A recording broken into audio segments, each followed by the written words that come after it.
அமைச்சர் சேகர் பாபு மாதிரி அம்மா கிட்ட இருந்து அதுக்கப்புறம் ஐயா அப்பாட்ட வரல. நான் வெற்றி பெறணுன்றதுக்காக நான் எங்க மோடி கிட்டே தான் இருக்கிறேன். என்னைக்கும் எங்க டேடி கிட்டே நான் போல, எங்க டேடி கிட்டே போல, நான் மோடி கிட்ட தான் இருக்கிறேன். எங்க டேடி கிட்ட போனா நான் போய் ஜெயிச்சிருப்பேன். ஆனா எங்களோட கொள்கை பிடிப்பு, நீங்கெல்லாம் எங்களை பத்தி பேசுறதுக்கு உங்களுக்கு தார்மீக உரிமையே இல்லை. அம்மா அம்மாண்டி பாப்பா பாப்பான்னு பின்னால போயிட்டு இருக்கீங்க. நாளைக்கு உதயா உதயா உதயான்னு போவீங்க, இனியா இனியா இனியான்னு போவீங்க. நாங்க அப்படி இல்லைங்க. நாங்க தேசம்னா தேசம் தாங்க. தோட்டாலும் நான் தேசத்துக்காக நிக்கிறேன், துணிச்சலா நிப்பேங்க. நான் நிப்பேங்க, நின்னா ஜெயிப்பேங்க. ஜெயிக்கலன்னா தோத்தாலும் நான் ஜெயிப்பேன்னு சொல்லுங்க. தமிழக மக்களுக்காக நிக்கிறேன். நான் இன்னைக்கு ஆளுநரா இருக்காம தெருல நின்று ஓட்டு கேட்கறதே வெற்றி நான் நினைக்கிறேங்க. வெற்றி நான் நினைக்கிறேன்.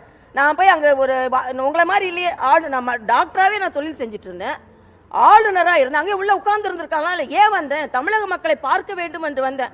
அதனால அண்ணன் சேகர் பாபுக்காக நான் வரல, என்னை சேர்த்துக் கொள்கின்ற மக்களுக்காக வந்திருக்கேன். 2026 நீங்களா நானான்னு பாத்துடலாம்னு நான் சொல்றேன். பாத்துடலாம்.